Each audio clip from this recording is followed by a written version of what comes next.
नमस्कार, मैं प्रियंका और आप देख रहे हैं इंडिया अपडेट खबर।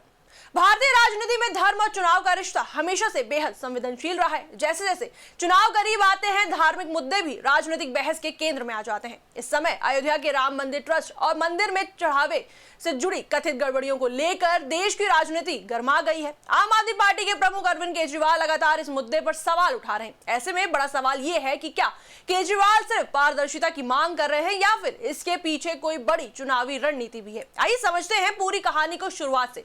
दरअसल राम मंदिर करोड़ों लोगों की आस्था का केंद्र है। ऐसे में जब राम मंदिर ट्रस्ट और चढ़ावे को लेकर कथित अनियमितताओं की चर्चा सामने आई तो इस मुद्दे ने राजनीतिक रंग भी ले लिया। अरविंद केजरीवाल ने आरोप लगाया कि अगर मंदिर ट्रस्ट से जुड़े मामलों में किसी तरह की वित्तीय गड़बड़ी या प्रशासनिक अनियमितता के आरोप लगे हैं तो उनकी निष्पक्ष जांच होनी चाहिए। उनका कहना है कि आस्था के नाम पर किसी भी संस्था को सवालों से ऊपर नहीं रखा जा सकता है। केजरीवाल ने यह भी कहा कि राम मंदिर का संचालन नेताओं और सरकारी अधिकारियों की जगह साधु संतों और धर्माचार्यों के हाथों में होना चाहिए। उनका तर्क है कि धार्मिक संस्थानों का प्रबंधन राजनीति से दूर रहकर होना चाहिए ताकि श्रद्धालुओं का विश्वास और मजबूत हो। अब सवाल यह है कि क्या ये सिर्फ जवाबदेही की मांग है या इसके पीछे राजनीति भी है।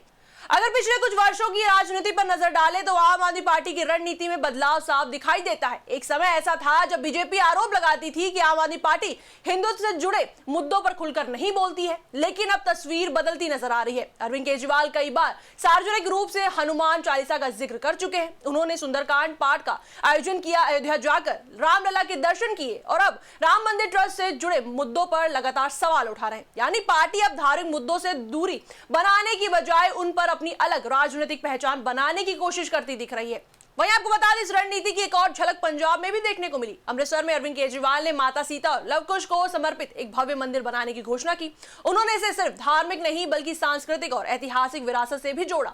उनका कहना था कि इससे करोड़ों श्रद्धालुओं की आस्था को सम्मान मिलेगा और धार्मिक पर्यटन को भी बढ़ावा मिलेगा। हालांकि यहीं से बाकी दलों को उन पर हमला करने का मौका भी मिला।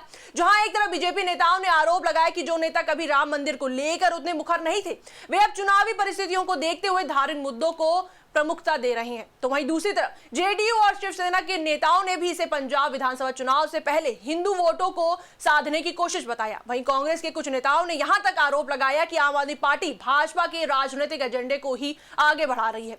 लेकिन यहां एक और महत्वपूर्ण सवाल भी खड़ा होता है। अगर किसी धार्मिक संस्था पर वित्तीय या प्रशासनिक गड़बड़ी के आरोप लगते हैं तो क्या उनकी जांच की मांग करना गलत है? लोकतंत्र में किसी भी संस्था से जवाबदेही मांगना सामान्य प्रक्रिया मानी जाती है। अगर किसी मामले में आरोप लगते हैं तो उनकी निष्पक्ष जांच होना जरूरी माना जाता है। हालांकि यह भी सच है कि जब मामला करोड़ों लोगों की आस्था से जुड़ा हो तो हर बयान और हर राजनीतिक प्रतिक्रिया का असर बहुत बड़ा होता है।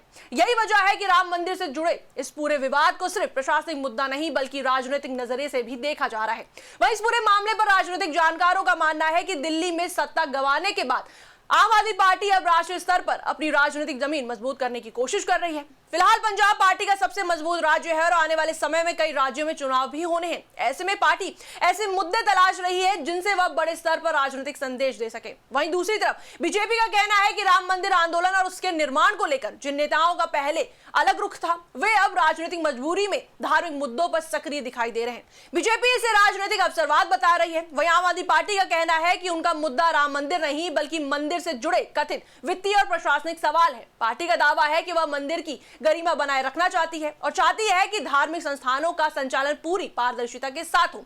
आने वाले महीनों में यह देखना दिलचस्प होगा कि यह बहस किस दिशा में जाती है। अगर जांच एजेंसियां कथित आरोपियों की गहराई से पड़ताल करती है तो चर्चा का केंद्र जवाबदेही बन सकता है। वहीं अगर यह मुद्दा केवल राजनीतिक आरोप प्रत्यारोप तक सीमित रहता है तो इसे चुनावी विमर्श का हिस्सा माना जाएगा। फिलहाल इतना जरूर कहा जा सकता है कि अरविंद केजरीवाल ने राम मंदिर से जुड़े मुद्दे को राष्ट्रीय राजनीतिक बहस के केंद्र में लाने की कोशिश की है। इसे कुछ लोग पारदर्शिता की मांग मान रहे हैं तो कुछ इसे बदलती राजनीतिक रणनीति। अंतिम फैसला जनता करेगी कि यह मुद्दा जवाबदेही का है, आस्था का है या फिर चुनावी राजनीति का। इस पर आपकी क्या राय है, हमें कमेंट सेक्शन में जरूर बताएं। वीडियो को लाइक करें, शेयर करें, मेरे चैनल को सब्सक्राइब करें।